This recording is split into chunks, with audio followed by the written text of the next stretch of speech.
If you feel like your photography business is kind of stuck, you've been doing all of the things that everybody tells you to do, but you're not growing, I've been there too, and I understand. I have seen it, I've experienced it, and I've gotten through it. And if you're new here, my name is Josh. I'm a professional photographer, content creator, and educator based in the photography niche. And my goal is to help you grow not only as a photographer, but maybe a photography business. Now, these are just opinions. I know everybody's going to come at me in the comments and say, well, you're wrong. That's not. I'm doing that. Maybe you are, but maybe you're not doing it the right way. Maybe you are doing it the right way, but you're not combining it with some of these other things.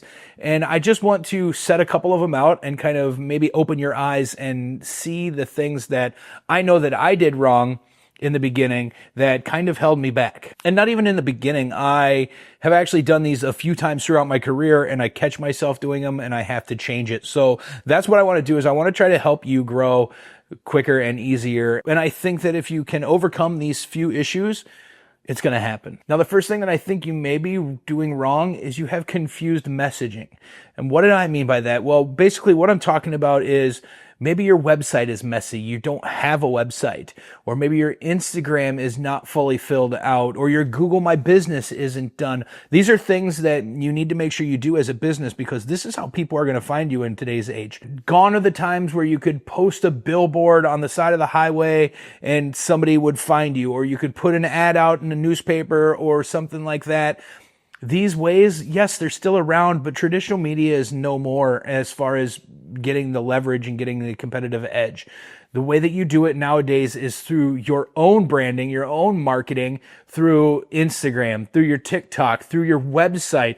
And I'm going to stop right here. If you do not have a website, please stop this video and go create one. Better yet, watch a video that I made on how to create a portfolio for a photography industry. Without a website, and I say this all the time, without a website, what happens if social media disappears? Where do people go? How do people find you?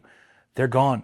Your whole business, your whole clientele is gone. Your whole potential for marketing, for making money, income is gone if you solely revolve around social media. So this is something that I harp on quite a bit in my courses and my classes and the PhotogNation, because like I said, if social media disappears, where are people going to find you? Now, with that being said, if you're doing social media wrong, it can hurt you more than help you. And for the most part, social media is fairly simple. It's just posting at the right times, learning when to post, learning what to post, and learning who is watching. I, for the longest time, always chased the likes and chased the follows and was so addicted to watching those numbers grow. And when they didn't grow, I got kind of depleted. I was worried about those numbers, and I was like, well, I'm not doing something right. Something's not going right. And that's not true. Are your views going up? Is your engagement going up? Is your people that are watching your video staying through the whole video, sometimes watching it multiple times? That's what's important. Gone are the days where we need to worry about subscribers. It's not a thing anymore. Now, to get that subscriber count high, yes, that's great. To get people watching you, that's great, because in turn, that's going to allow more people to find you.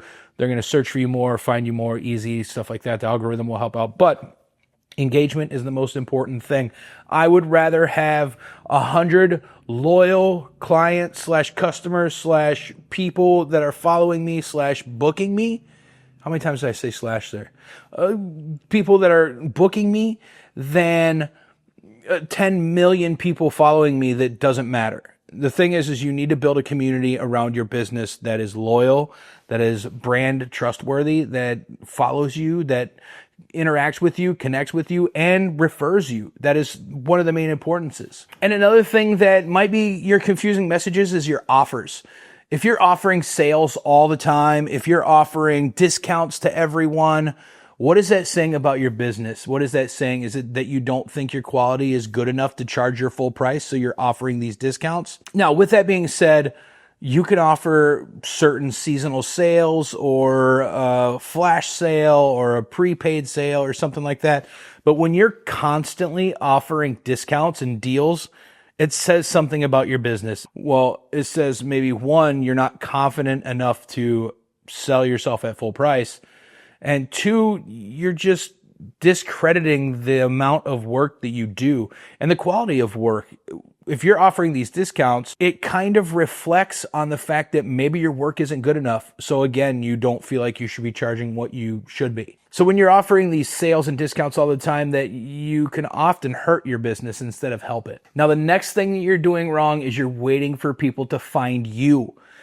That's not going to happen anymore. There are so many photographers in your area, in the industry in general, that you're not just going to be found very often anymore. Now, you can have great SEO. You can be found in social medias and search ranks, and your algorithm may push you. But for the most part, that doesn't happen. You have to actively go out and find clients. And the way that you can basically do that and do it successfully is through outreach and through networking.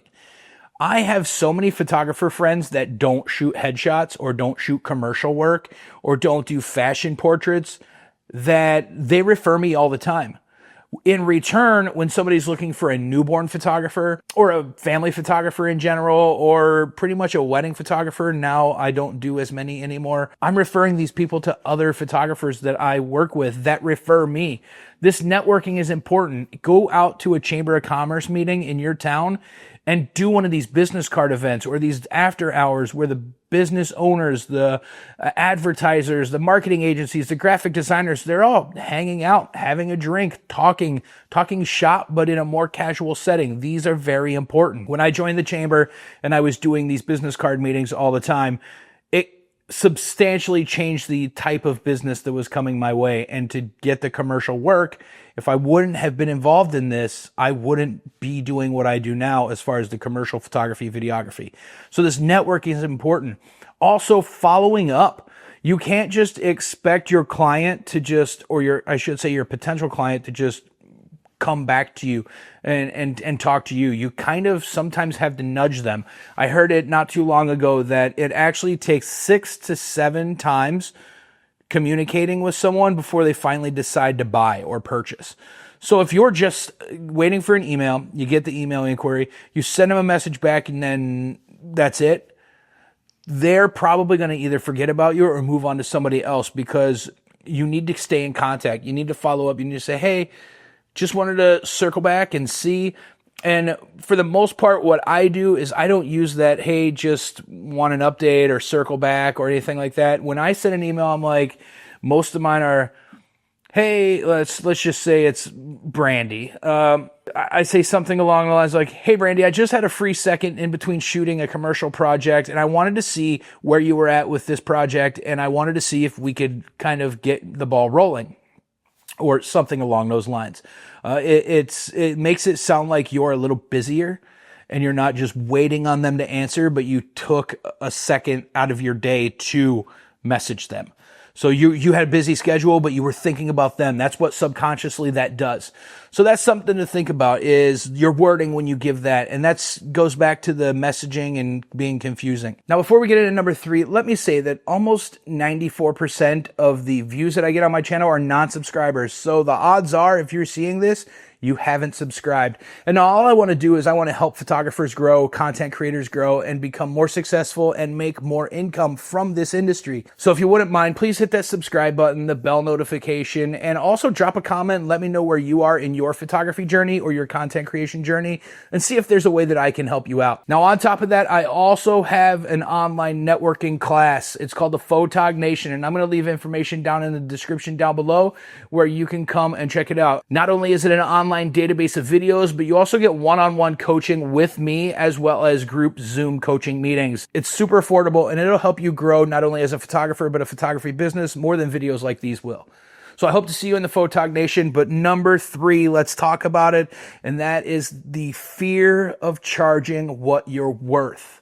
Now, I have a whole nother video just based around this coming, but what I want to do is I want to kind of break that down in a quick version, a quick form, and let's talk about not charging what you're worth. I recently was talking to a friend of mine, and he was telling me that his son, who is a plumber, got a quick call that he had to do a very quick job and make some money putting in a water heater. Now, this water heater job was about an hour long, and it cost $800. Now, here's the thing, is that family that needed that water heater, had no problem charging that. On that same level, I've heard people that have no problem paying like $200 for a locksmith to get into their car, and that locksmith gets them in 10 seconds and then is off onto another job. Now, here's what I'm trying to get to that with that point is the fact that people are willing to pay for something that they need, something that is a demand. Something like a water heater, something like getting locked out of your car. These things are stuff that people don't have a problem paying.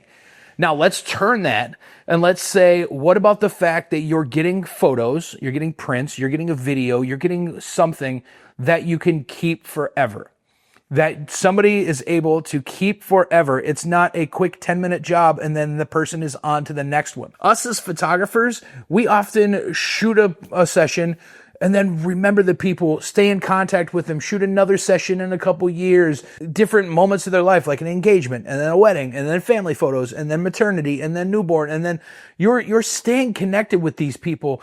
And that is the intimate moment that you need to realize that charging your worth is more than just charging your hourly rate, your cost of editing, but you're becoming this person's person, basically. And that's an investment that is worth making. And it's not the fact that they don't understand the reasoning behind it. It's the fact that you're not conveying it. You need to be able to convey the fact of why you're worth it. Not only is it the time that you shoot, the time that you edit, the quality of work, the experience you have, the equipment you use, but it's also that personal connection. And that is what gets me booked so many times is the fact that I go into meetings, whether it's wedding, whether it's commercial work, and I say, the person you see is the person you get. I'm joking around. I'm making a connection with you. I don't want you to feel like you hired me to be somewhere. I want you to feel like you know me. You can trust me to do the quality of work that you want done.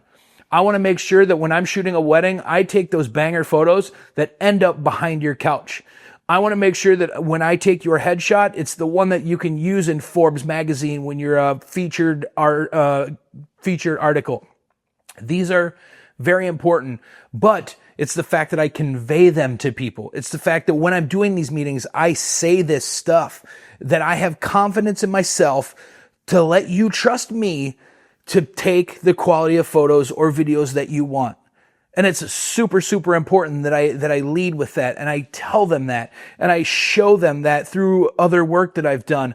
But more importantly, just make them feel comfortable. So I'm charging my worth based around the fact that they are able to connect with me. And I feel like that is one of the things that a lot of the YouTube channels and stuff that tell you about, charging worth, charge your hourly, charge your editing, charge your cost of your insurance and all this stuff. They don't talk about the fact that you need to charge more because you're an intimate experience with them. Even commercials, even headshots, even the most mundane product photos ever, you're still connecting with somebody through those photos. And that's worth just a little bit more than somebody showing up, picking your lock of your car and driving off. At least to me it is.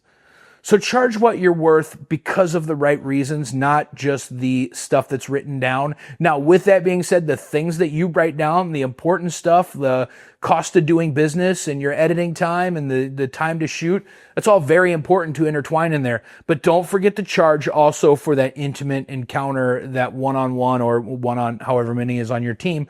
But that intimate moment that you're capturing, that you're photographing, that you're immortalizing in art, in print. You're charging for an art. You're charging for an intimate experience in artwork. So that is one of the most important things to me, is charging your worth. And I tell everybody, stop worrying about it. Stop being afraid to charge what you're worth.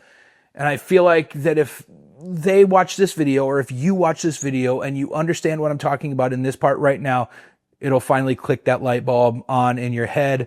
The light switch will go on. The bulb will explode out of too much energy, too much electricity, and you'll be ready to go. You'll be ready to charge what you're worth. And I feel like if you can get past these couple things, now there are a myriad of other things that are probably holding you back or stopping you, but these first few that I just mentioned will definitely get you on your way. If you want to learn more, if you want to grow more, and if you want to learn more things that you can overcome from me, again, consider joining the PhotogNation. Let's get together, let's grow together, and let me help you become more successful. Otherwise, if you want to continue learning right here on this platform, go ahead and click this button right here.